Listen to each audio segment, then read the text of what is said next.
Hi friends, शाही पाठशाला YouTube channel पर आप सभी का स्वागत है।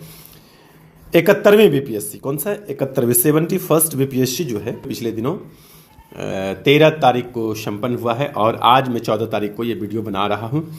लेट होता है पर मैं सटीक उत्तर लेकर के आता हूँ। 100% सही उत्तर रहेगा हमारा।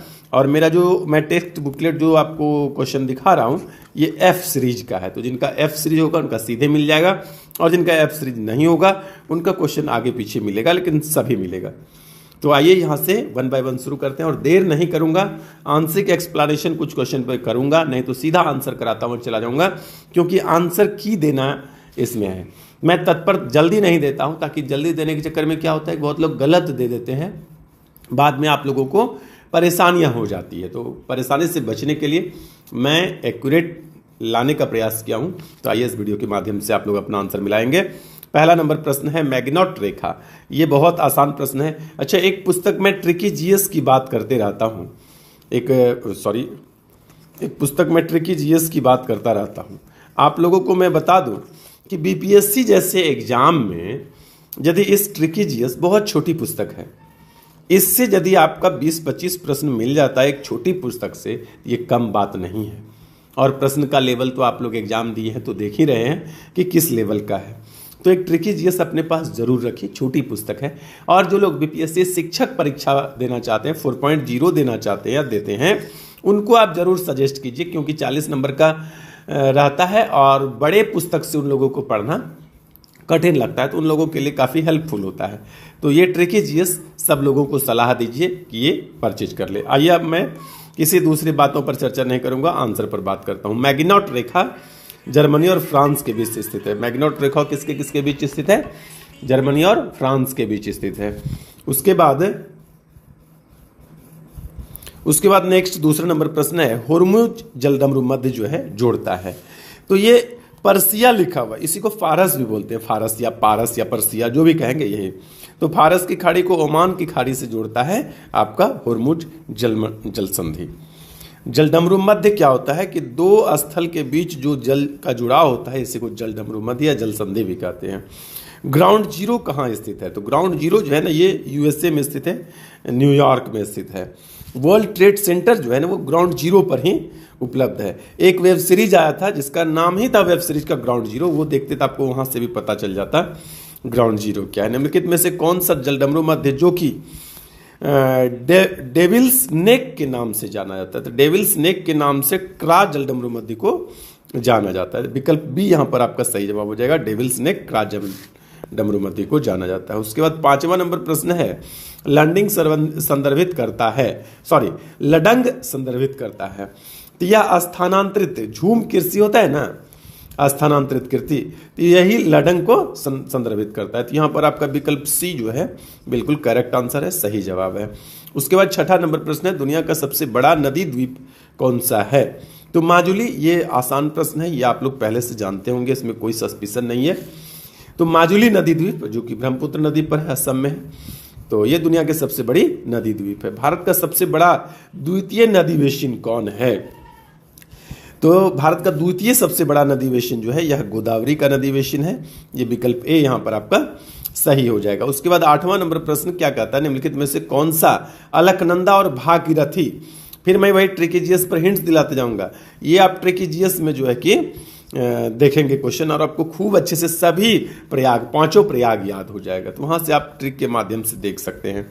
यहाँ पर आपका देव प्रयाग हो जाएगा, DAV, इस तरह से करके इसका ट्रिक होता है। तो अलकनंदा और भागीरथी मिलकर देव प्रयाग का निर्माण करती है। 9वां नंबर प्रश्न है भारतीय क्षेत्र में 2 ज्वालामुखी द्वीप है। एक बैरन तो सब लोग जानते हैं, ये जागृत ज्वालामुखी है, भारत का एकमात्र जागृत ज्वालामुखी है। अब बैरन के साथ पंबन लगा हुआ है, बैरन के साथ नारकोंडम लगा हुआ है। तो आप जानते हैं कि पंबन क्या है? यह द्वीप है, तमिलनाडु में स्थित है। तो ये बात किसकी हो रही है? ज्वालामुखी की। ज्वालामुखी द्वीप, पंबन द्वीप ज्वालामुखी द्वीप नहीं है। तो यहाँ पर क्या हो जाएगा? नारकोंडम, यानी विकल्प डी यहाँ पर आपका सही जवाब हो जाता है। 10वां नंबर प्रश्न है मेरठ में किस आइटम की शिल्प कला को जीआई टैग मिला है? तो जो मेरठ का आइटम है वो कैंची है, आइटम लिखा है। तो यहाँ कैंची को, मेरठ के कैंची को जीआई टैग मिला है। और लड्डू देख करके आपके मन में यदि मिठास आ रहा है, तो मैं आपको लोगों को बता दूं कि लड्डू को जो जीआई टैग मिला है वो आपका तिरुपति वाला जी, आप लोग जानते हैं तिरुपति भगवान वेंकटेश्वर का स्थान है आंध्र प्रदेश में, वहाँ जो प्रसाद होता है ना, वहाँ की लड्डू, उसको जीआई टैग मिला है। तो ये भी आप लोग याद रख सकते हैं। 11 नंबर प्रश्न है, भारत में समशीतोष्ण वन अनुसंधान केंद्र किस शहर में स्थित है? समशीतोष्ण वन, तो यहाँ पर देहरादून नहीं है, यहाँ पर शिमला जवाब सही हो जाएगा। क्यों सही होगा? तो यहाँ समशीतोष्ण नहीं कहता ना, तो वन अनुसंधान केंद्र यदि कह देता तो देहरादून सही होता, लेकिन समशीतोष्ण वन अनुसंधान केंद्र कहा है, इसलिए शिमला यहाँ पर सही हो जाएगा। कान्हा किसली, फिर से मैं आपको बता दूं कि ट्रिकी जीएस में बार बार इसलिए कह रहा हूँ कि वहाँ से आपको बहुत हेल्प मिलेगा। ये 14 वन्य जीव अभ्यारण्य को एक साधारण ट्रिक से समझेंगे और कभी नहीं भूल पाएंगे। तो मध्य में कान्हा, ट्रिक में एक जगह आता है मध्य में कान्हा, तो कान्हा किस लिए मध्य प्रदेश में है, ठीक है, मध्य में कान्हा। कान्हा किस लिए नेशनल पार्क कहाँ पर है? मध्य प्रदेश में। उसके बाद आइए चलते हैं लोकटक, लोकटक झील है। ये तो बहुत आसान प्रश्न है, आप लोगों को देखकर लगा होगा कि भाई ये क्या पूछ दिया, लेकिन बीपीएससी ने ऐसे ऐसे सवाल पूछे हैं जहां से आपको लगेगा भाई ये क्या कर रहे हो, कहाँ से ला रहे हो इतने जबरदस्त प्रश्न। चलिए, तो ये खैर आसान प्रश्न है। आइए 14 नंबर प्रश्न जो है, निम्नलिखित में से कौन सा पार्क या अभ्यारण्य बिहार में बाघ परियोजना के अंतर्गत आता है? बिहार में एकमात्र बाघ परियोजना है या पार्क है, वह है आपका वाल्मीकि नगर टाइगर रिजर्व। ये आपका पश्चिमी चंपारण में पड़ता है। विकल्प ए यहाँ पर आपका सही जवाब होगा। उम्मीद है कि ये प्रश्न भी आप लोग जानते हैं, काफी पॉपुलर है। उसके बाद 15 नंबर प्रश्न है, निम्नलिखित में से कौन सा बिहार का राज्य पशु है? तो बिहार का राज्य पशु जो है यह बैल होता है। इसका वैज्ञानिक नाम भारतीय वायसन होता है। क्या होता है? भारतीय वायसन, ठीक है। उसके बाद आपका बिहार में नालंदा विश्वविद्यालय की पुनर्स्थापना पढ़ सकते हैं, पुनर्स्थापना या पुनर्स्थापना, यह 2014 से हुई है या हुई थी। चलिए, उसके बाद 17 नंबर प्रश्न है, कर्मनाशा नदी का उद्गम स्थान कहाँ है? यह कैमूर जिला में है। कर्मनाशा नदी बिहार और यूपी के साथ साझा बॉर्डर साझा करती है, बिहार के पश्चिमी जिले में। अच्छा, ये जो आप देख रहे हैं कि पायराइट, ये बिहार ही समझिए कि उत्पादित करता है देश भर में, तो इसको 95% कह सकते हैं कि बिहार में ही होता है। और इसी कारण से रोहतास और कैमूर का जो दक्षिण और पश्चिम का जो कॉर्नर एरिया है, तो यहाँ पर आपको देखेंगे कैमूर की पहाड़ी वाले एरिया में ये खूब मिलता है, और पूरे भारत में सबसे ज़्यादा यही मिलता है। 95% सही हो जाएगा, विकल्प ए। बिहार के किस जिले में सोना पाया जाता है? बिहार के किस जिले में? तो ये जमुई में। आप जानते हैं कि कुछ ही वर्ष पहले इसकी खोजी हुई है, और पूरे भारतवर्ष में कहा जाता है कि सबसे ज़्यादा सोना जो है यहीं पर है। चलिए, तो जमुई जिला याद रखेंगे। बिहार का अधिकांश भाग निम्नलिखित में से किस प्रकार की जलवायु के अंतर्गत आता है? तो मानसूनी जलवायु है और उपोष्ण कटिबंधीय, ना तो ज़्यादा कह सकते हैं उष्ण है और ना ही ज़्यादा शीत है। तो उपोष्ण कटिबंधीय मानसूनी क्षेत्र में आता है, और बिहार ही नहीं, भारत का अधिकांश एरिया जो है आपका इसी क्षेत्र में आता है। उसके बाद 21 नंबर क्या कहता है, लकड़ी के बक्से को 200 न्यूटन बल लगाकर उसे नियत वेग से फर्श पर डालते हैं। तो 200 न्यूटन बल लगाकर यदि फर्श पर डालते हैं तो फर्श पर भी 200 न्यूटन का ही बल लगेगा, अतिरिक्त कहीं से कोई बल शामिल नहीं होगा। उसके बाद आपका एक ट्रक विराम अवस्था से किसी पहाड़ी से नीचे की ओर नियत त्वरण से लुढ़कना शुरू करता है। 20 सेकेंड में 400 मीटर की दूरी तय करता है। यदि ट्रक का द्रव्यमान 7 टन है तो इस पर लगने वाला बल होगा। यहाँ पर 2 सूत्र का प्रयोग किया जाएगा, और इन दोनों सूत्र की मदद से आसानी से निकाल सकते हैं। एक सूत्र हो जाता है S बराबर UT plus half AT square. आप पढ़े होंगे फिजिक्स में, क्लास 9 में भी है ये। यहाँ पर S आपका दिया हुआ है 200, U बराबर दिया हुआ है 0 शुरू करता है। उसके बाद T बराबर आपका 20 सेकेंड यहाँ पर दिया हुआ है।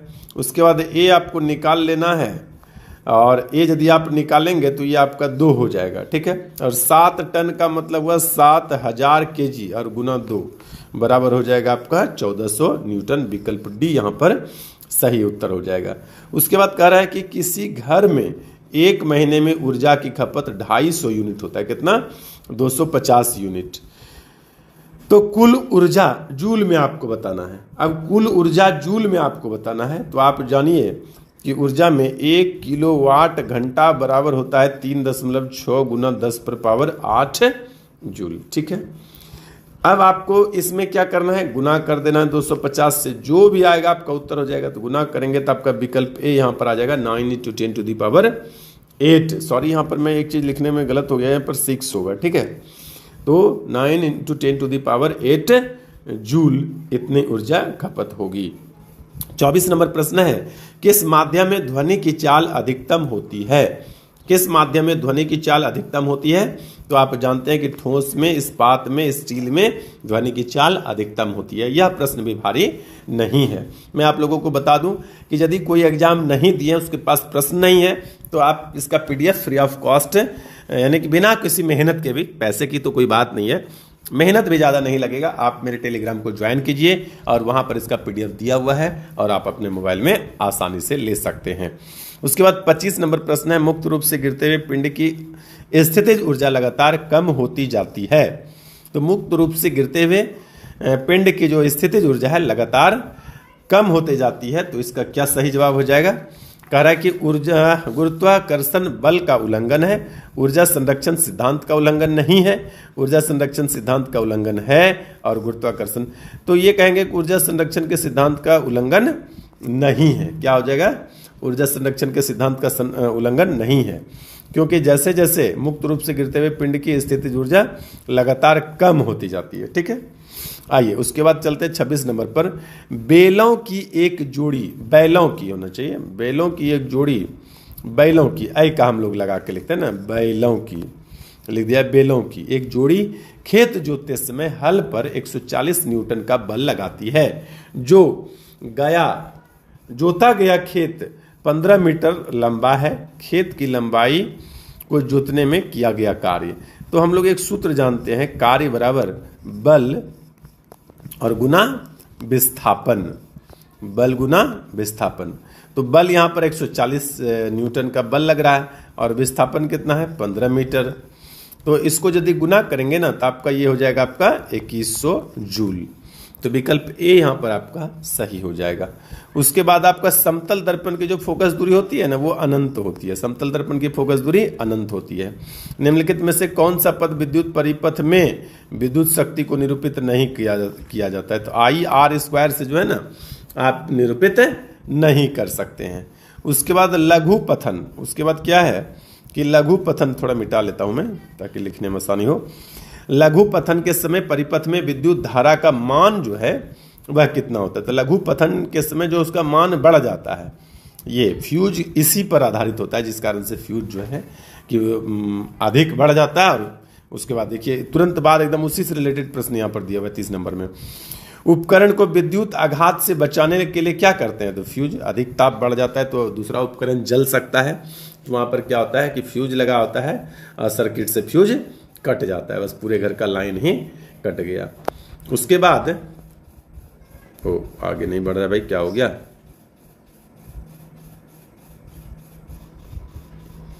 तो उपकरण, सॉरी थोड़ा सा ठीक कर लो।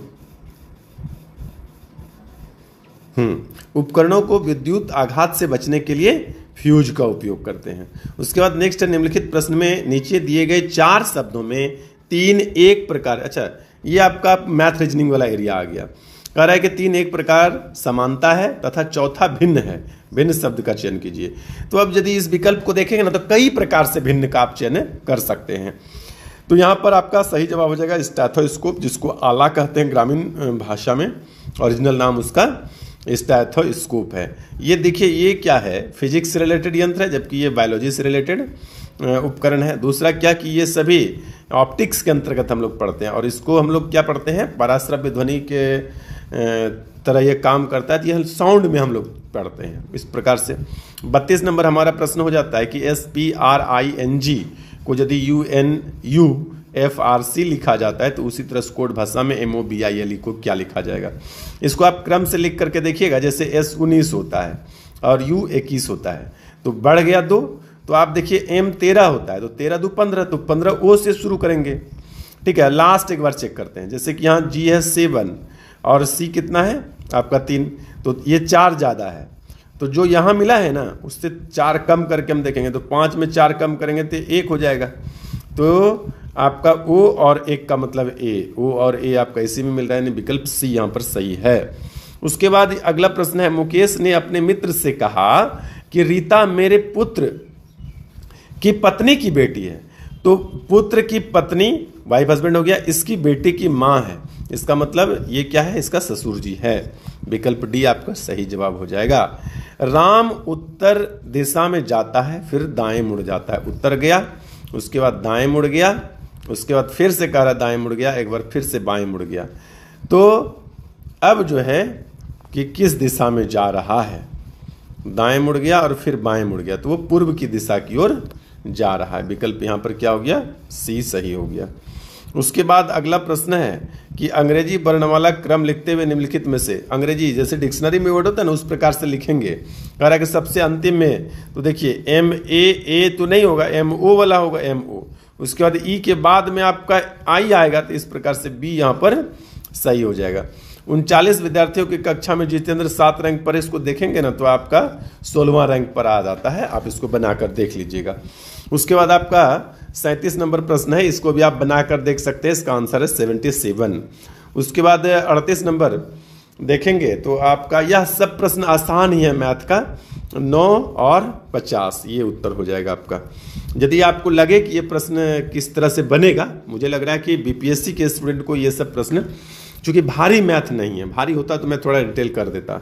उसके बाद 39 नंबर प्रश्न का उत्तर हो जाएगा आपका B 35। आइए उसके बाद फिर 40 नंबर प्रश्न का सही जवाब हो जाएगा 8 $7 और 6, इस प्रकार से ये। फिर आप देखेंगे ये बहुत आसान है, इसको आप लोग अपने से कर दीजिएगा कि R जहाँ पर है वहाँ पर 8 लिखा हुआ है, इसी तरह से जब मिलाएंगे तो आपका आ जाएगा। उसके बाद 38वीं राष्ट्रीय जूनियर एथलेटिक्स चैंपियन 2025 बिहार के खिलाड़ियों ने कितने कांस्य पदक जीते थे, तो 5 सही है। उसके बाद कोसी मेची लिंक परियोजना से बिहार के कौन कौन से जिलों को लाभ मिलता है, ये बहुत इंपॉर्टेंट प्रश्न आया है और काफ़ी इस पर बहस हुई थी कि ये प्रश्न इंपॉर्टेंट है, ये आएगा। तो यहाँ पर अररिया, पूर्णिया, किशनगंज और कटिहार जो है इस हिसाब से कोसी मेची लिंक परियोजना। किन भारतीय भाषाओं को शास्त्रीय भाषा का दर्जा है, तेलुगु को भी मिला है, मराठी, बंगाली, सबको, तो उपरोक्त में से एक से अधिक, ये आपका उत्तर हो जाएगा। उसके बाद आपका 44 नंबर प्रश्न है, नागी पक्षी अभ्यारण्य स्थल को महत्वपूर्ण पक्षी और जैव विविधता क्षेत्र के रूप में किस संगठन ने मान्यता दी, तो ये मान्यता दी है वर्ल्ड लाइफ इंटरनेशनल ने मान्यता दी है। किसने दी है, वर्ल्ड लाइफ इंटरनेशनल ने मान्यता दी है। उसके बाद अब आपको लगता है कि यूनेस्को क्यों नहीं, तो यदि रामसर स्थल पूछता तो जवाब आता कि यूनेस्को ने मान्यता दी है, लेकिन आपका रामसर स्थल नहीं पूछा है और इसकी इजाजत जो है, मान्यता जो है वर्ल्ड लाइफ इंटरनेशनल के द्वारा दिया जाता है। 45 नंबर प्रश्न है, राष्ट्रीय पक्षी राज दिवस 2025 का आयोजन कहाँ किया गया था, तो राष्ट्रीय पंचायती राज दिवस 2025 का आयोजन जो है यह मधुबनी में किया गया था। उसके बाद लूनर ट्रेवलेजर ठीक है, ट्रेलब्लेजर मिशन का मुख्य उद्देश्य क्या है, जो लूनर यानी चंद्रमा से रिलेटेड जो है कि ये जो ट्रेवलेजर मिशन है ये चंद्रमा की सतह पर जल का पता लगाना और उसका मानचित्रण करना। ठीक है। 47 नंबर प्रश्न है, अफ्रीकानर्स से अभिप्राय कितने लोगों से है, अफ्रीकानर्स से अभिप्राय किन लोगों से है, तो इसका जवाब हो जाएगा आपका दक्षिण अफ्रीका में श्वेत अल्पसंख्यक समूह। क्या हो जाएगा, दक्षिण अफ्रीका में श्वेत अल्पसंख्यक समूह। उसके बाद आपका नेक्स्ट 48 नंबर प्रश्न कहता है कि उस 16वीं सदी के बावड़ी का नाम क्या है जिसे पुरातत्व सर्वेक्षण ने हाल ही में वर्ल्ड मॉन्यूमेंट्स फंड इंडिया के सहयोग से संरक्षित किया है। तो ये हो जाएगा कि राजों की बावड़ी। क्या हो जाएगा, राजों की बावड़ी। उसके बाद न्यूयॉर्क सिटी में मेयर, इसमें आपका प्रश्न है कि अंबेडकर दिवस कब घोषित किया है, मेयर का नाम बताना है आपको। तो ये हो जाएगा आपका मेयर का नाम एरिक एडम्स। कौन है, एरिक एडम्स, ये बी हो गया। उसके बाद आपका यूरोविजन सॉन्ग्स कॉन्टेस्ट का अस्थाई नारा क्या है? तो इसका अस्थाई नारा है united by music, united by music. 51 नंबर प्रश्न है, इसरो के GSLV F-15 मिशन के बारे में क्या है? तो ये श्रीहरिकोटा से इसरो का 100वां प्रक्षेपण था, GSLV F-15। तो यहाँ पर आपका सी नंबर ऑप्शन सही हो जाता है। उसके बाद आपका 52 नंबर प्रश्न है, G20 के 18वें शिखर सम्मेलन के बारे में क्या सत्य है? तो 18वां शिखर सम्मेलन जो है यह नई दिल्ली में हुआ था, ठीक है। और यदि अब देखें तो आपको लगेगा कि ये गलत है, ये गलत है और ये भी गलत है, आपका उपयुक्त में से कोई नहीं उत्तर हो जाएगा। 2024 में बाकू में आयोजित संयुक्त राष्ट्र जलवायु सम्मेलन में किस समझौते पर सहमति बनी? तो ये हो जाएगा कि विकसित देशों से 2035 तक प्रतिवर्ष कम से कम $300 बिलियन देने की अपील। विकसित देशों को कहा कि भाई आप लोग 2035 तक जो है कि $300 बिलियन दीजिए। उसके बाद आपका 54 नंबर प्रश्न का आता है 2024 में साहित्य नोबेल पुरस्कार। देखिए आंकड़े जो करंट अफेयर्स से लिए गए हैं, आंकड़ेगत प्रश्न ज़्यादा है और आप देखेंगे तो 2 साल 3 साल 4 साल पहले तक के प्रश्न पूछे गए हैं। तो यहाँ से आपको BPSC का थीम समझना पड़ेगा कि किस प्रकार से है। तो यहाँ पर सही जवाब हो जाएगा इंटरनेशनल बुकर पुरस्कार।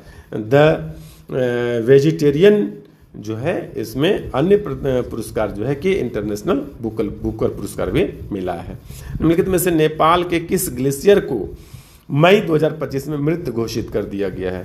तो याला ग्लेशियर है जिसको कि मृत घोषित कर दिया गया है। किस ग्लेशियर को? याला ग्लेशियर को। 56 नंबर प्रश्न है, UNDP के मानव विकास सूचकांक रिपोर्ट 2025 के अनुसार भारत में जीवन प्रत्याशा 1990 में जो 58.6 वर्ष थी वह 2023 में कितना हो गया है? तो जीवन प्रत्याशा जो है कि अब 72 वर्ष हो गया है। बहुत बड़ी वृद्धि देखने को मिला है इसमें। फरवरी 2025 में AI एक्शन समिट किस शहर में आयोजित हुआ? तो यह फरवरी 2025 में पेरिस में संपन्न हुआ है। भारत का पूछता तो बेंगलुरु सही है, लेकिन भारत का पूछा नहीं है।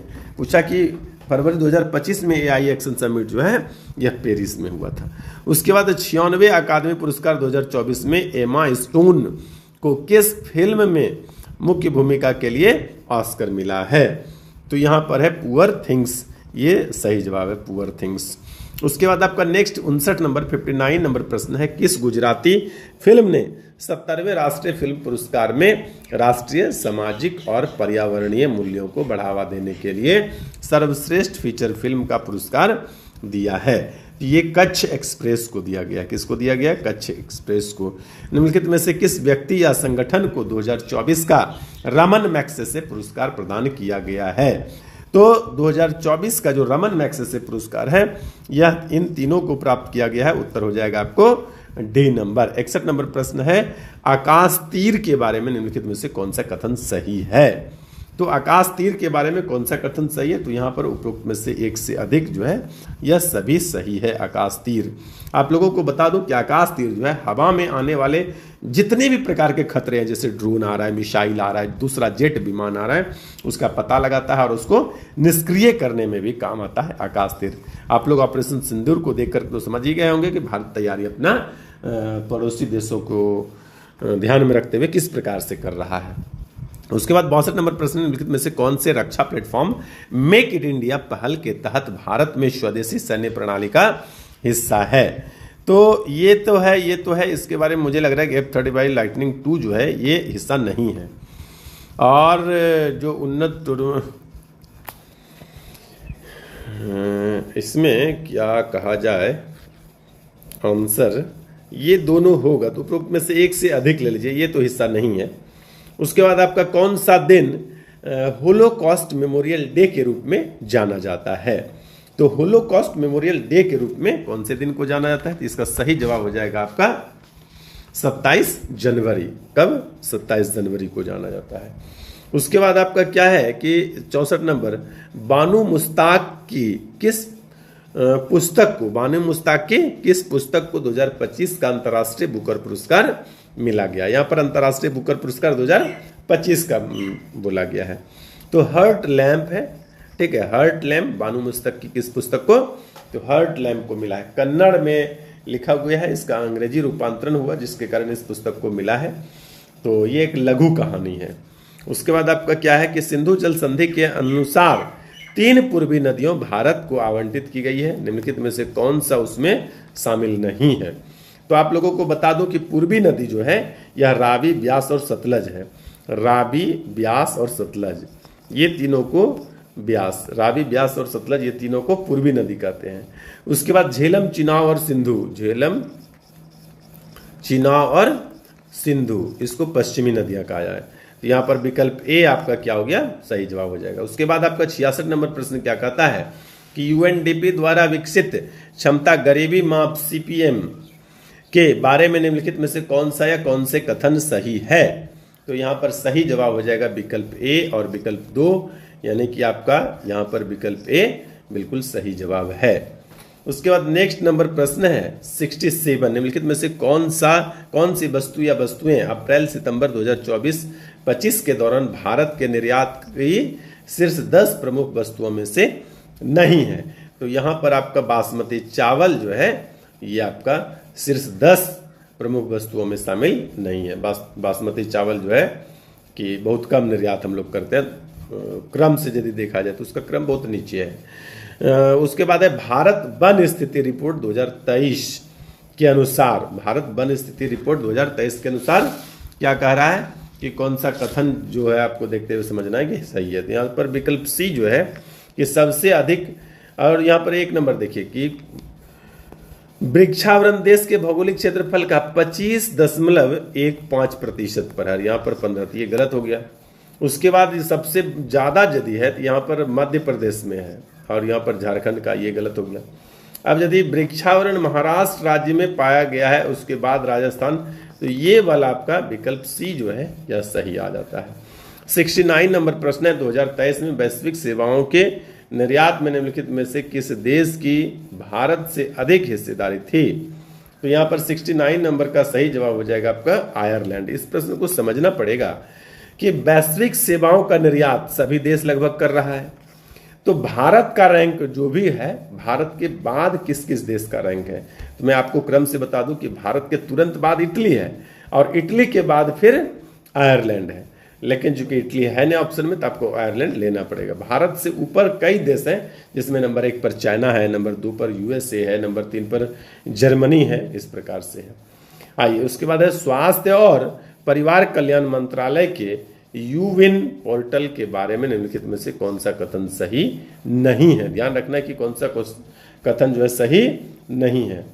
तो यह क्यूआर कोड पर आधारित है, यही कथन जो है ये सही नहीं है। उसके बाद आपका बी नंबर भी सही है और आपका सी नंबर भी सही है। तो 2 ठो सही है, तो उपयुक्त में से कोई नहीं, ऐसा नहीं है, ये 2 सही है, बी और डी।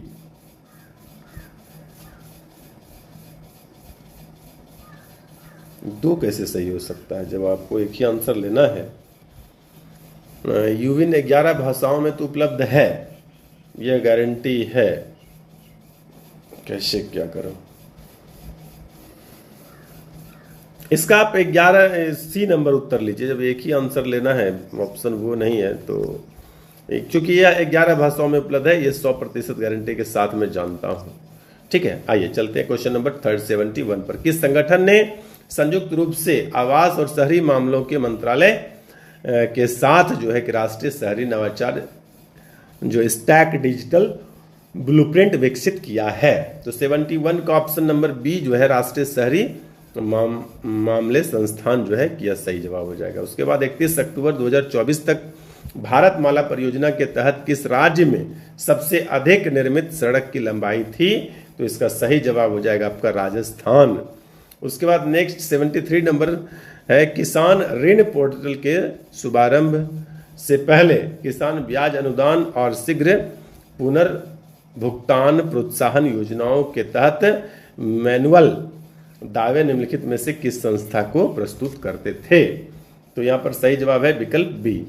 चूंकि प्रश्न बड़ा है, ऑप्शन भी बड़ा है, तो मैं आंसर आप लोगों को करवा देता हूं। जब भी आपको किसी प्रश्न पर डिटेल चाहिए उसको कमेंट करिए, मैं आपको डिटेल शॉर्ट वीडियो बनाकर कर दिया करूंगा। ठीक है, तो यहाँ से मैं तेजी से आपको आंसर बता दूं। 74 नंबर, भारत का विदेशी मुद्रा भंडार जो है वह दिसंबर 2024 के अंत तक बढ़कर 640 बिलियन अमेरिकी डॉलर हो गया है। उसके बाद आपका 75 नंबर प्रश्न जो है, इसका सही जवाब हो जाएगा आपका जम्मू एंड कश्मीर, हिमाचल प्रदेश, उत्तर प्रदेश, उपरोक्त में से एक से अधिक। तो यहाँ पर हो जाएगा आपका उपरोक्त में से एक से अधिक, चूंकि यही आपका 6% से कम है। तो जो उत्तर प्रदेश है इसका 6% से ज़्यादा है, बाकी ये दोनों आपका 6% से कम है। जब आप आर्थिक सर्वेक्षण देखेंगे तो वहाँ से ये आंकड़े मिलेंगे। उसके बाद आपका सूची 1 को सूची 2 के साथ मिलान करना है। तो मिलान करने में आपका प्रदर्शन उपलब्धि यहाँ से डायरेक्ट मैं देख लूँ तो यहाँ पर आपका 1 का 2 यहाँ पर प्रदर्शन उपलब्धि आप लोग मिला लेंगे। आपका विकल्प F सीरीज का क्वेश्चन है, मैंने शुरू में बता ही रखा है, और प्रश्न देख लीजिए, इस हिसाब से आप मिला लीजिएगा। क्योंकि टाइम ज़्यादा लग रहा है तो टाइम बहुत बड़ा वीडियो बनाने की हमारी इच्छा नहीं है। मैं चाहता हूँ कि आप पहले आंसर की मिला लें, फिर हम लोग लंबी बातचीत में आएंगे। वार्षिक PLAF जो है S 2023-24 की रिपोर्ट के अनुसार क्या है कि वर्ष 2021-22 के बाद में शहरी महिलाओं की तुलना में ग्रामीण महिलाओं के श्रम बल भागीदारी दर जो है यह अधिक वृद्धि हुई है। उसके बाद क्वेश्चन नंबर 78, निम्नलिखित में से क्या विज्ञान, प्रौद्योगिकी और नवाचार नीति 2020 का परिणाम नहीं था? तो क्या परिणाम नहीं था ये आपको बताना है 78 नंबर का। तो अटल इनोवेशन मिशन जो है कि नहीं था, अटल इनोवेशन मिशन जो है कि नहीं था। उसके बाद आपका 79 में पूछ रहा है कि देश के सकल मूल्य वर्धित में सूक्ष्म लघु और मध्यम उद्योग की हिस्सेदारी 20-21 से बढ़कर जो है 22-23 में कितना हो गया? तो ये हो गया 27 से 27। अच्छा, पहले का डाटा पूछा है ना, अब ये हो गया 30.3 से 35.6, लेकिन पहले था आपका 27.3 से लेकर के 30.1%। उसके बाद नेक्स्ट आपका क्वेश्चन है, भारतीय सीमेंट उद्योग के संबंध में निम्नलिखित में से कौन सा कथन सही है अथवा है? तो यहाँ पर विकल्प ए जो है आपका बिल्कुल सही है, विकल्प ए। उसके बाद आपका बिहार के मिशन दक्ष का प्राथमिक उद्देश्य क्या है? बिहार के मिशन दक्ष का प्राथमिक उद्देश्य क्या है? तो ये ग्रैंड स्तरीय दक्षताओं तक पहुंचने के लिए पिछड़ने वाले छात्रों के लिए जो है कि व्यक्तिगत सलाह प्रदान करना। उसके बाद नेक्स्ट नंबर क्वेश्चन 82 है, बिहार स्टार्टअप नीति 2022, इसका सही जवाब हो जाएगा अंतर्राष्ट्रीय बाजार विस्तार योजना, अंतर्राष्ट्रीय बाजार विस्तार योजना। उसके बाद 83 नंबर प्रश्न है, इसमें से आपका सही जवाब हो जाएगा ए गलत है, ये भी सही है, ये भी सही है, तो इसलिए उपरोक्त में से एक से अधिक। निम्नलिखित कथनों पर विचार कीजिए। निम्नलिखित कथनों पर क्या विचार करना है? तो विचार ये करना है कि बिहार में युवा जनसंख्या के अनुपात 2041 तक काफ़ी गिरावट का अनुमान है, तो ये बात बिल्कुल सही है। दूसरा नंबर है आपका कि बिहार का जनसंख्यिकी लाभांश 2041 के आसपास चरम पर होने की संभावना है, तो यह भी यहाँ पर आपको सही मिल रहा है। और विकल्प सी गलत है, तो यहाँ पर हो जाएगा 1 और 2, ये दोनों सही है। उसके बाद क्वेश्चन नंबर आपका PLAF 2023-24 के अनुसार जो है, तो यहाँ पर आपका पूरा प्रश्न में नहीं पढ़ते हुए आंसर बता देता हूँ कि आंसर होगा बी। उसके बाद 86 नंबर का आंसर क्या हो जाएगा? लोकसभा के सचिवालय स्टाफ की नियुक्ति की शक्ति निहित होती है, तो ये नियुक्ति की शक्ति लोकसभा अध्यक्ष से परामर्श उपरांत राष्ट्रपति द्वारा जो है ये शक्ति निहित है। चलिए अगला है आपका भारत का महान्यायवादी राष्ट्रपति को विधिक मामलों में परामर्श देता है, ये आपका विकल्प बी सही हो गया। अब 88 नंबर देख लेते हैं। 88 नंबर क्या है अपना? भारतीय संविधान के विभिन्न सूचियों की निम्नलिखित विषयों पर विचार कीजिए, निम्नलिखित में से कौन सा विषय समवर्ती सूची में आते हैं? तो वन्य जीवों की सुरक्षा और आपका मूल्य नियंत्रण, ये जो है ये 1 और 4, यहाँ से विकल्प क्या हो जाएगा? 1 और 4, ये दोनों आपका सही है। उसके बाद 89 नंबर प्रश्न है, यहाँ से भी आपको देखना है, तो यहाँ पर पूछा है नहीं है, ये ध्यान रखना है गौर करके कि आपका गांधीवादी जो नीति निर्देशक सिद्धांत पढ़ते हैं या नीति निर्देशक तत्व पढ़ते हैं, इसमें गांधीवादी सिद्धांतों पर नहीं है। तो ये जो है आपका कि समान नागरिक संहिता, यूनिफॉर्म सिविल कोड जो है, और उसके बाद काम का अधिकार, ये दोनों जो है कि नहीं है। तो यहां से विकल्प 2 और 4 जो है यह सही उत्तर हो जाएगा। उसके बाद आपका नेक्स्ट क्वेश्चन नंबर 90 है। प्रश्न कहता है निम्नलिखित में से कौन सा युग्म सुमेलित नहीं है। जो सुमेलित नहीं है वह आपको, तो अनुसूचित क्षेत्रों का जो प्रशासन है यह 5वीं अनुसूची में है। 6ठी में क्या है, जनजाति क्षेत्रों का प्रशासन। तो ये ध्यान रखना, यहाँ पर विकल्प ए जो है यह सुमेलित नहीं है। उसके बाद क्वेश्चन नंबर 91 क्या कहता है कि केंद्र सरकार के बारे में कथनों पर विचार कीजिए। केंद्र सरकार के बारे में निम्नलिखित कथनों पर विचार करना है। यहाँ पर मंत्रालय तथा विभागों का निर्माण प्रधानमंत्री द्वारा कैबिनेट सचिव के परामर्श पर होता है, जबकि प्रधानमंत्री के परामर्श पर जो है कि राष्ट्रपति जो है कि विभागों का शपथ दिलवाता है। ये आपका यहाँ पर उल्टा पुल्टा लिखा हुआ है। 2 नंबर कहता है प्रत्येक मंत्री को मंत्रालय राष्ट्रपति द्वारा प्रधानमंत्री के परामर्श पर आवंटित किया जाता है। तो ये यहाँ पर सही जवाब हो जाएगा। तो केवल 2 सही है, ये बात है। उसके बाद क्वेश्चन नंबर 92 है, राज्य विधायिका की कार्यवाही के बारे में क्या सत्य है। तो राज्य विधायिका के बारे में जो है कि ये विकल्प सी जो है, विधायिका में कार्य केवल राज्य की सरकारी भाषा में अथवा हिंदी अथवा अंग्रेजी में निष्पादित किए जाएंगे, ये सही है। उसके बाद क्वेश्चन नंबर 93 आपका क्या कहता है कि भारतीय संविधान, तो ये हो जाएगा आपका केवल 1 सही है। ये आपका सामान्य जन का हित संरक्षित हो, केवल 1 जो है कि सही है। उसके बाद 94 नंबर प्रश्न है, निम्नलिखित में से कौन वित्त आयोग के सदस्य के लिए आवश्यक अर्हताओं का निर्धारण करता है। तो यहाँ पर सही है कि संसद विधि द्वारा। क्या उत्तर हो जाएगा, विकल्प ए सही हो जाएगा। 95 नंबर प्रश्न है, निम्नलिखित कथनों पर विचार कीजिए। तो निम्नलिखित कथनों पर विचार करेंगे तो 1 नंबर सही है, 2 नंबर सही है, 3 नंबर सही है और 4 नंबर जो है यह सही नहीं है। तो आपसे कहा इनमें से कौन सही नहीं है, तो यहाँ पर उत्तर हो जाएगा केवल 4 जो है यह सही नहीं है। उसके बाद आपका 100 नंबर, हाँ कहाँ तक हम लोगों ने देखा, अच्छा 96 नंबर देख लेते हैं। पंचायतों की वित्तीय स्थिति की समीक्षा के लिए कौन अधिकृत है। तो पंचायतों की वित्तीय स्थिति की समीक्षा के लिए कौन सी है, तो ये राज्यपाल द्वारा गठित वित्त आयोग। यहाँ पर विकल्प डी जो है वह बिल्कुल सही जवाब है।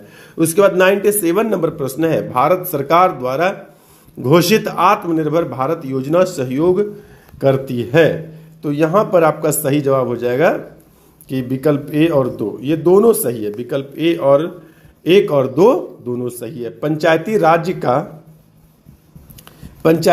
का मुख्य उद्देश्य क्या है। तो पंचायती राज्य का मुख्य उद्देश्य जो है सत्ता का विकेंद्रीकरण है। सीधे तौर पर यदि बात करें तो सत्ता का विकेंद्रीकरण होता है, लेकिन विकेंद्रीकरण का मतलब होता है कि जनता को विकास के प्रशासन में प्रतिभाग करने योग्य बनाना। उसके बाद 99 नंबर प्रश्न है कि निंदा प्रस्ताव के बारे में क्या सत्य है। तो निंदा प्रस्ताव के बारे में सत्य है कि यह अविश्वास प्रस्ताव से भिन्न है, यह अविश्वास प्रस्ताव से भिन्न है। उसके बाद 100 नंबर प्रश्न है कि निम्नलिखित में से कौन सा विषय उच्च न्यायालय और सर्वोच्च न्यायालय दोनों के अधिकार क्षेत्र में आता है। तो ये सही जवाब है आपका मौलिक अधिकारों का संरक्षण। क्या जवाब होगा, मौलिक अधिकारों का संरक्षण। 101वां नंबर प्रश्न है कि 0.1 एक NaHCl समाधान का pH मान है, लगभग कितना होता है। तो इसका लॉग निकालना पड़ेगा। pH बराबर होता है माइनस, ये माइनस होगा, लॉग H+ आयन, ठीक है। और अब यहाँ पर आपको H+ के जगह 0.1 रखना पड़ेगा। तो जब माइनस लॉग 0.1 का pH निकालेंगे तो ये 1 हो जाएगा। तो इस प्रकार से देख लीजिएगा, ये लॉग से निकलता है। उसके बाद 102 नंबर प्रश्न है, नीचे से रात में चमकने वाले वर्णक के रूप में कौन सा यौगिक जाना जाता है। तो यहाँ पर आ जाएगा आपका यूरोपियन डोप्ड स्ट्रांसियम एल्यूमिनेट। उसके बाद आपका 103वां नंबर प्रश्न है, स्मार्ट फिल्म के लिए किस सामग्री का उपयोग किया जाता है। तो ये हो जाता है इंडियम टिन ऑक्साइड। तो इंडियम क्या हो जाएगा, इंडियम टिन ऑक्साइड। 104 नंबर प्रश्न है कार्सिनोमा के उपचार के लिए किस धातु यौगिक का उपयोग किया जाता है? तो कार्सिनोमा के उपचार में जो है प्लेटिनम धातु का उपयोग किया जाता है। ये प्रश्न काफी गंभीर प्रश्न है। गर्भनिरोधक गोलियों में किस यौगिक का उपयोग किया जाता है? तो ये हो जाएगा लेवोनोर्गेस्ट्रोल। तो ये बी नंबर विकल्प आपका यहाँ पर सही हो जाता है। 106 नंबर प्रश्न है, तेल को गैल्वेनाइज्ड आयरन पॉट में क्यों नहीं रखा जाता है? तो यहाँ पर क्योंकि जहरीला यौगिक बनाता है, यह तेल की गुणवत्ता को कम करता है, यह जंग देती है। ये सभी उपयुक्त में से सभी, ये आपका विकल्प सही जवाब हो जाएगा। उसके बाद आपका 107वां नंबर प्रश्न है कि ऑक्टेट रेटिंग बढ़ाने के लिए किस यौगिक का उपयोग किया जाता है? तो TEL तेल का टेट्रा एथिल लेड का प्रयोग किया जाता है। विकल्प ए यहाँ पर सही हो जाएगा। PHBV बायोडिग्रेडेबल पॉलीमर का पूर्ण रूप क्या है? तो ये आपका पॉली यानी 3 हाइड्रोक्सी ब्यूटाइरेट को 3 हाइड्रोक्सी बैटलरेट। ये 1 नंबर जो है आपका बिल्कुल सही जवाब हो जाता है। उसके बाद 109 नंबर प्रश्न है, हार्मोन किसके द्वारा स्रावित होता है? तो हार्मोन जो है अंतःस्रावी ग्रंथि के द्वारा स्रावित होता है। 110 नंबर प्रश्न है, निम्नलिखित में से कौन सा शब्द हर्पिस सिंप्लेक्स वायरस और मानव के बीच बातचीत को दर्शाता है? तो ये परजीवी हो जाएगा इसका उत्तर। उसके बाद 111 नंबर प्रश्न है, संक्रमण के जवाब में बनने वाली पहली इम्यूनोग्लोबुलिन किस श्रेणी की है? तो IgM उत्तर सही हो जाएगा। जैविक झिल्ली किससे बनी होती है? तो लिपिड, प्रोटीन और विभिन्न संयोजन अलग अलग कोशिकाओं में अलग अलग प्रकार से होता है, लेकिन लिपिड और प्रोटीन के माध्यम से बनी होती है। विकल्प ए यहाँ पर सही हो जाएगा। निम्नलिखित में से कौन सा नॉनसेंस कोडोन है? तो नॉनसेंस कोडोन उत्तर लेना पड़ेगा आपका यू। ये आपका नॉनसेंस कोडोन है। उसके बाद आपका नेक्स्ट 114 नंबर प्रश्न है, विलुप्त होने वाले को लुप्त प्राय इसको बोलते हैं। यह आसान प्रश्न है, ये आप जानते होंगे। उसके बाद 115 नंबर है, खरीफ फसल। तो गन्ना जो है ये आपका खरीफ फसल है। उसके बाद 116 नंबर प्रश्न क्या कहता है कि पौधों में जाइलम निम्नलिखित कार्य, जाइलम जल और खनिज लवण के परिवहन के लिए जिम्मेदार होता है। जल और खनिज लवण के परिवहन के लिए जिम्मेदार होता है। तो यहाँ पर आपका विकल्प सी जो है सही उत्तर हो जाता है। उसके बाद आपका 117 नंबर प्रश्न है कि पौधों के वर्गीकरण में संवहन उत्तक का जो है विशेषता का उपयोग बताइए। मतलब अच्छा विशेषताओं का उपयोग करने वाले पहले वैज्ञानिक कौन है? लाइन है, ठीक है। तो पहले वैज्ञानिक कौन है? तो ये APD कोंडोले। ये सही है कि पहले व्यक्ति APD कोंडोले ही थे। आम के जिस भाग को हम खाते हैं ना, उस भाग को क्या कहते हैं? मध्य फलवृत्ति कहते हैं, मीजोकार्प खाते हैं। उसके बाद जैसे लीची का एरिल खाते हैं, उसी प्रकार से है। ओजोन दिवस कब मनाया जाता है? तो ये 16 सितंबर को मनाया जाता है। आज 13 सितंबर, 14 सितंबर हो गया, तो 16 सितंबर को हम लोग ओजोन दिवस मनाएंगे। उसके बाद आपका माइकोराइजा जो है, राइजोबियम जीवाणु आप जान रहे हैं, ये माइकोराइजा। तो यहाँ पर खनिजों का जो है कि बढ़ा हुआ अवशोषण और रोगों से सुरक्षा प्रदान करता है। 121 नंबर प्रश्न है, कांग्रेस में किस भारतीय नेता ने प्रथम बार उदारवादियों पर सुरक्षा सेफ्टी वाल्व का सिद्धांत, ये आपका बहुत इंपॉर्टेंट प्रश्न है, पॉपुलर प्रश्न भी है कि सेफ्टी वाल्व का सिद्धांत जो है कि किसने दिया था? तो सेफ्टी वाल्व का सिद्धांत जो है कि आपका लाला लाजपत राय ने दिया था। दिल्ली में उनके राजकीय प्रवेश के अवसर पर किस वायसराय पर एक बम फेंका गया था? लॉर्ड हार्डिंग द्वितीय पर फेंका गया था। ठीक है। उसके बाद अगला नंबर प्रश्न है, 1911 में कैलिफोर्निया विश्वविद्यालय में भारतीय दर्शन शाखा के प्रोफेसर बनने का किसे अवसर मिला? तो यहां पर सही जवाब हो जाएगा आपका लाला हरदयाल। विकल्प ए जो है आपका सही उत्तर हो जाता है। 124 नंबर है कि MAO कॉलेज अलीगढ़ के प्रधानाचार्य के नाम बताइए जिसने 19वीं सदी के अंतिम पदकों में मुस्लिम सांप्रदायिकतावाद को बढ़ावा दिया था। इसका सही जवाब हो जाएगा थियोडोर बैक। उसके बाद द यंग इंडिया एक राष्ट्रीय पत्र को प्रारंभ किया था। तो आप लोग इसका नाम जानते हैं, यंग इंडिया काफी पॉपुलर भी थी पुस्तक उनकी, महात्मा गांधी। ठीक है। उसके बाद आइए चलते हैं नेक्स्ट क्वेश्चन नंबर 126। मैं जल्दी से आंसर सिर्फ इसलिए करा दे रहा हूँ क्योंकि आप लोग इसको डिटेल करने के लिए कहेंगे तो मैं बाद में कर दूंगा, अभी आंसर देख लीजिए।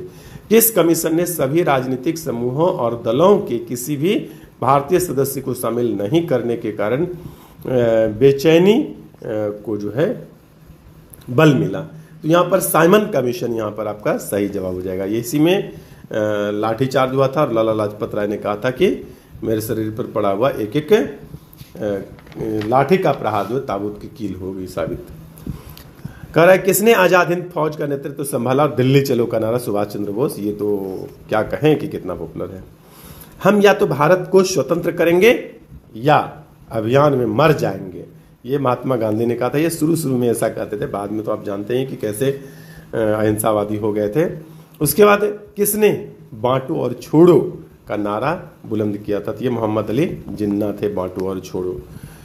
किस अधिनियम ने भारत के विभाजन के लिए दो नए स्वतंत्र भारत और पाकिस्तान के राज्य की मूर्ति रूप दिया? तो ये भारतीय स्वतंत्रता अधिनियम 1947 है। उसके बाद आपका 131 नंबर प्रश्न है, किस कांग्रेसी नेता ने 1918 में बिहार की यात्रा की ताकि होम रूल लीग गतिविधियों को बल मिल सके? तो यहां पर हो जाएगा आपका एनी बेसेंट। ये बिहार 2 बार आई थी, ठीक है। एनी बेसेंट कितने बार बिहार आई? ये 2 बार बिहार आई थी। उसके बाद चंपारण कृषि कमेटी की नियुक्ति किसके बीच हुआ था? तो ये हो जाएगा आपका भारतीय सरकार और गांधी जी। क्या हो जाएगा? भारतीय सरकार और गांधी जी। बिहार में किसान सभा का प्रमुख नेता कौन था? बिहार में किसान सभा का प्रमुख नेता स्वामी सहजानंद सरस्वती थे। विक्रम पुलिस थाने के अंतर्गत राष्ट्रीय ध्वज को फहराते समय किसको मार दिया गया था? तो ऐसा कोई घटना नहीं हुई थी, किसी को मारा नहीं गया था। उपयुक्त में से कोई नहीं, विकल्प डी उत्तर आपका सही हो जाएगा। मार्च 1939 में बिहार के मुख्यमंत्री कौन बने थे? श्री कृष्ण सिंह बने थे। उसके बाद मिलान करने वाला है। यहाँ पर हिस्ट्री के प्रश्न जो है कि ऐसे बहुत हार्ड नहीं पूछे गए हैं, ठीक है, अच्छा बना सकते हैं। तो यहाँ पर गिरनार गुजरात में है। यदि एक भी बात आपको याद है तो यहाँ से उत्तर लिया जा सकता है सी का 3, सी का 2। तो सी का 2 यहाँ पर आपका विकल्प बी सही है। और भी आप मिला के देख लीजिएगा। उसके बाद आपका निम्नलिखित में से कौन सा एक ऋग्वैदिक युग से संबंधित नहीं है? तो ये जो विश्ववारा है ये ऋग्वैदिक युग से संबंधित नहीं है। ये सतयुग, त्रेता, द्वापर और कलयुग, ये चारों युग से संबंधित है, लेकिन ऋग्वैदिक काल से युग से संबंधित नहीं है। उसके बाद 138 नंबर क्या कहता है कि यहां फिर से मिलान करने वाला है। तो चोल गंगन झील जो है ये राजेंद्र प्रथम ने बनवाया था। उसके बाद आपका धर्म महापात्र की यदि नियुक्ति की बात करें तो ये आपका अशोक ने किया था। उसके बाद आपका प्रयाग सभा यदि बात करें तो ये हर्षवर्धन है। और सुदर्शन झील का निर्माण चंद्रगुप्त मौर्य ने करवाया था, ये आप जानते ही हैं। तो इस प्रकार से देख लीजिए 3, 4, 2, 1 विकल्प सी जो है यहाँ पर सही हो जाता है। निम्नलिखित शासकों में से किसने सबसे अधिक समय तक शासन किया? तो ये बहलोल लोदी ने किया था। सबसे अधिक समय तक शासन किसने किया? बहलोल लोदी ने किया था। उसके बाद 140 नंबर प्रश्न हो जाता है कि प्राचीन भारत के निम्नलिखित राजवंशों पर विचार कीजिए। प्राचीन भारत के निम्नलिखित राजवंशों पर विचार कीजिए। शुंग है, मौर्य है, कुषाण है और कण्व है। तो इस प्रकार से आपको क्रम से बताना है कि निम्नलिखित में से उसके शासन का सही कालानुक्रम कौन सा है। तो उनके शासन का सही कालानुक्रम जो है कि ये आपका सबसे पहले मौर्य है, उसके बाद शुंग है, उसके बाद आपका कण्व है और फिर अंत में नहीं, ये कण्व हो जाएगा तीसरे नंबर पर और कुषाण हो जाएगा आपका सबसे लास्ट में। तो यहाँ पर विकल्प सी इनका जो है सही है। उसके बाद 141 नंबर की बात करें, निम्नलिखित में से कौन सी एक तुलसीदास द्वारा नहीं लिखी गई है? तो आप लोगों को पता है कि साहित्य लहरी की रचना जो है यह सूरदास ने किया है। साहित्य लहरी की रचना किसने की है? सूरदास ने की है। तो विकल्प यहाँ पर सही हो जाएगा। 142 नंबर प्रश्न कहता है कि सूची 1 को सूची 2 से मिलान कीजिए। तो 2.5 दिन का झोपड़ा, जैसा कि आप लोग जानते हैं, कुतुबुद्दीन ऐबक ने निर्माण कराया था। और काबली बाग मस्जिद का निर्माण जो है यह बाबर ने करवाया था। काबली बाग मस्जिद का निर्माण किसने करवाया था? बाबर ने। उसके बाद इलाहाबाद का किला जो है यह अकबर ने निर्माण करवाया था। और उसके बाद आपका एतमादुद्दौला का मकबरा नूरजहां ने बनवाया था। इस प्रकार से देख लीजिए 4, 1, 3, 2 विकल्प सी यहाँ पर सही है। उसके बाद नेक्स्ट आपका निम्नलिखित में से कौन एक सही सुमेलित नहीं है? तो कौन सा सही सुमेलित नहीं है ये आपको बताना है। तो जेम्स ऑगस्टस की जो है ये किलकटा क्रॉनिकल, यही आपका गलत है, ये सही सुमेलित नहीं है। उसके बाद 144 नंबर प्रश्न क्या कहता है कि सूची 1 को सूची 2 के साथ फिर से सुमेलित करने कह रहा है, और यहाँ पर नीचे दिए गए कूट का प्रयोग करते हुए बताना। तो बाबर जो है ये पिता, और इसका पुत्र कौन है? तो बाबर का पुत्र कामरान था, कामरान अक्सरी, हिंदाल, इस प्रकार से उसके 4 पुत्र थे। और उसके बाद जो है अकबर, अकबर के पुत्र कौन है? तो सलीम है। उसके बाद आपका शाहजहां, शाहजहां का पुत्र कौन है? तो मुराद है। और उसके बाद फिर जहांगीर हो गया खुसरो। तो इस प्रकार से आप मिलाकर देख लें 3, 1, 4, 2 ये विकल्प आपका सही है। कौन सी बौद्ध संगति बिहार में नहीं जानते कि आप लोग? कुंडलबन कश्मीर में हुआ था, चतुर्थ बौद्ध संगति। और उसके बाद 146 नंबर प्रश्न है सुभाष चंद्र बोस के बारे में निम्नलिखित में से कौन से कथन सही है? तो कौन से कथन सही है ये आपको बताना है। तो भारतीय राष्ट्रीय कांग्रेस के 1938 में त्रिपुरी, अच्छा 2 अधिवेशन है, एक हरिपुरा है, एक त्रिपुरी है। तो हरिपुरा हुआ था आपका 1938 में और त्रिपुरी हुआ था 1939 में। तो यहाँ पर विकल्प ए गलत है। जनवरी 1941 में हुआ घर में नजरबंदी से भाग निकले, ये सही है। और उन्होंने सिंगापुर चला गया, 21 अक्टूबर 1943 ईस्वी को भारत की अस्थायी सरकार गठित किया सिंगापुर जाकर के, तो ये भी सही है। तो विकल्प 2 और 3 जो है सही है। उसके बाद निम्नलिखित में से कौन नालंदा विश्वविद्यालय में आचार्य नहीं थे? तो आप लोगों को पता है कि कौटिल्य, चाणक्य जो थे ये तक्षशिला विश्वविद्यालय में आचार्य थे, नालंदा विश्वविद्यालय में आचार्य नहीं थे। 148 नंबर प्रश्न है आधुनिक भारतीय इतिहास को निम्नलिखित घटनाओं पर विचार कीजिए।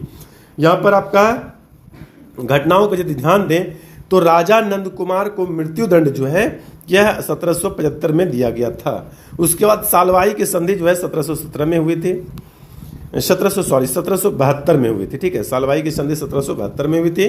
बांडीवास का युद्ध जो है 1760 में हुआ था। और उसके बाद टीपू सुल्तान की मृत्यु 1799 में हुई थी। इस प्रकार से आप क्रम यदि देखें तो 3, 2, 1, 4 आपका 3, 2, 1, 4 विकल्प डी यहाँ पर सही हो जाता है। उसके बाद 149 नंबर यदि बात करें, सेकंड लास्ट प्रश्न है बिहार के निम्नलिखित समाचार पत्रों में से सबसे पहले किसका प्रकाशन प्रारंभ हुआ था? तो जो दिया गया है इनमें सबसे पहले आपको बताना है कि किसका प्रकाशन सबसे पहले हुआ था। तो अखबारे बिहार का प्रकाशन इनमें से सबसे पहले हुआ था। और आइए अब चलते हैं आज के अंतिम प्रश्न पर कि सूची 1 को सूची 2 के साथ सुमेलित करना है। फिर से एक बार सुमेलित करना है। तो यहाँ पर चंपारण सत्याग्रह, आप लोग जानते हैं कि चंपारण सत्याग्रह जो है कि ये डॉक्टर राजेंद्र प्रसाद इसमें शामिल थे। चंपारण सत्याग्रह में डॉक्टर राजेंद्र प्रसाद शामिल थे। 1940 में जो है बिहार में व्यक्तिगत दूसरा आजाद दस्ता का गठन जयप्रकाश नारायण बिहार में उन्होंने किया था। अब यदि सी की बात करूं तो आपका क्या है, 1940 में बिहार में व्यक्तिगत सत्याग्रह श्याम नारायण सिंह है इसमें। और उसके बाद आपका क्या हो जाता है, किसान सभा बिहार में स्वामी सहजानंद सरस्वती। इस प्रकार से यदि आप देखें तो आपका हो जाएगा 4, 1, 2, 3 ये विकल्प सही हो जाता है। तो इस प्रकार से हम लोगों ने यहाँ पर 150 प्रश्न का आंसर की कर लिया है। अब मैं मिलता हूँ अगले वीडियो में। आप लोगों को जैसा भी हमारा यह डिस्कशन लगा होगा कमेंट में जरूर बताएं, और किसी प्रकार की कोई समस्या आप लोगों को मालूम पड़े तो इस रिगार्डिंग भी आप हमें कमेंट कर सकते हैं। मैं आपके समस्याओं से रिलेटेड प्रश्नों का शॉर्ट्स वीडियो या डिटेल वीडियो बनाकर उत्तर देने का प्रयास करूंगा। बने रहिए शाही पाठशाला के साथ। आज के लिए इतना ही, धन्यवाद।